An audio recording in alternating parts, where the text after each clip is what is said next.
when we are speaking about the context of service learning development in other conditions, it has also some of the connections with the picture of the school graduate with education for 21st century, but also the service learning pedagogy is the pedagogy with multiple backgrounds.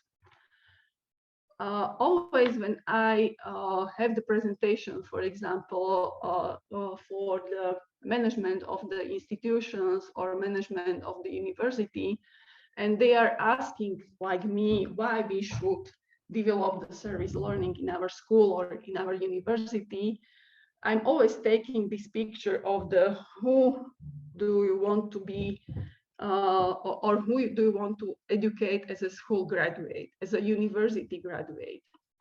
And we have this picture of perfect professional with general and specific knowledge and skills. This is something that we want to have at the university, but also at many secondary schools. But we wish also to have the school graduate who is a human and who is the active citizen. And in many educational institutions, we think that we know how to educate perfect professional with general and specific skills and knowledge. And we think that to educate human and active citizens, it is happening automatically in our institutions. And we just think that, okay, just to be the university student or to be the secondary school students, we will have also people who are empathic, who see the problems in the community and who are able also to engage. But it doesn't happen automatically. And we need to have specific strategies also for these sides of the school graduates.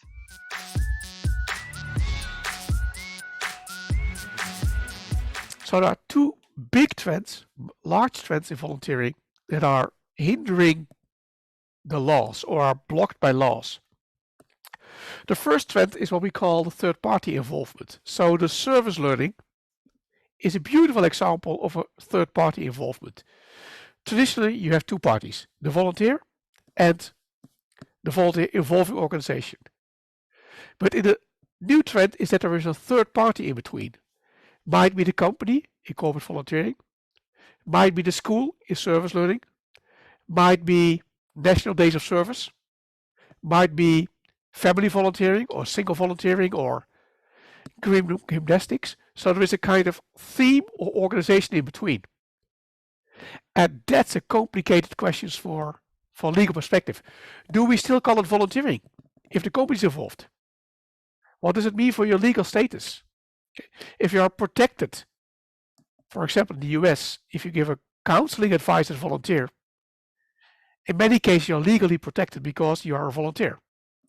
But what happens if you give a counseling advice as service learning? And we don't call it volunteers or as corporate volunteering. So legally, we have to discuss what does it mean that there is now a third party involved that may be structured it or gives a kind of reward, study points, or career opportunities, or meeting your partner. Well, that will not be the problem. Although we asked the question also in India, and then I really went bizarre about the question that you should have a topic like dating, all right? So we have this legal context that not always is in favor of involving, for example, companies. Also because then you give political power, control about the volunteers to a third party.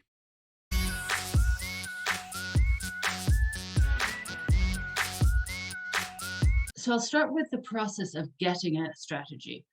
And it's something we've been working on for years and years and years. And I think what finally did it, we persuaded them, I think, with 3 arguments. And it was definitely us pushing it, and we kept on pushing for it.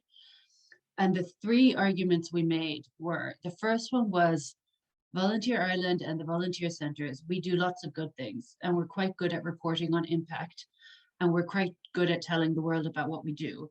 But nobody's told us that we should do it. And so we kind of felt that there needs to be, we need you to tell us, we need to agree what you want from us so that we can then report against that, as opposed to just now, we're doing stuff, we think it's good, but nobody told us to do it. So we kind of pitched it that way. The second argument was that there are many challenges facing volunteering. So volunteering in Ireland is quite high, according to that British Charities Aid Foundation annual survey of volunteering. It's the highest in Europe, the 10th highest in the world. So one could say, well, what's the problem? Why do you need a strategy if everything's so great in volunteering in Ireland? And the argument we made, and we probably laid it on pretty thick, as in, we might have exaggerated it, is that there are many challenges facing volunteering. So we talked about, how the way people want to volunteer is changing, the stuff you guys were talking about earlier in terms of flexible volunteering, and the fact that if we want to stay one of the strongest in the world, if we want to keep our volunteering, we have to invest now. And we kind of painted a pretty dramatic image of being at a cliff edge. We used that word cliff edge. And to be honest, I do think it's a challenge, but I don't know how big of a challenge it is. And we definitely use that to make our argument.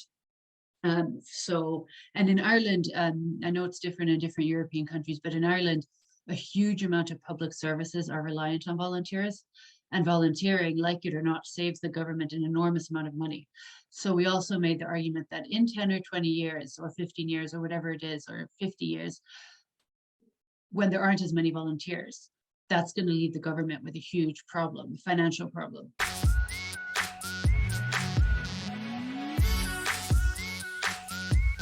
I finally got to see what inclusion is all about once I started my journey with volunteering with the European Solidarity Corps.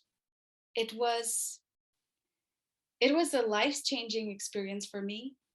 I got to see so many places and meet people with completely different opinions, completely different beliefs, yet we managed to make it work. I was working with an organization in Antwerp, Belgium, which aim of is to work, help, and live with people with learning disabilities. It's easy. I have a disability myself. They have a disability. It's probably nothing easy, nothing difficult to make it work, right? Oh, how wrong was I? It was a hell of a process. It was a really long process to make it work, but none of us would give up. Even the language barrier, which we all experienced at the very beginning, because I didn't know Dutch at all. Well, I got some basics, obviously, because I kind of wanted to prepare and at least know how to say hello, all those polite sentences, and not only that, but I just wanted to communicate. And they even tried to learn my language, which is Polish, and that was beyond sweet. That project has taught me many things, especially the part where I've learned a lot of inclusion. I remember how much joy it was giving to those people to show me around the country, to show me what they like doing, what their habits are, to include me in all of their daily tasks, to show me all of their foods, the foods that they like to cook together.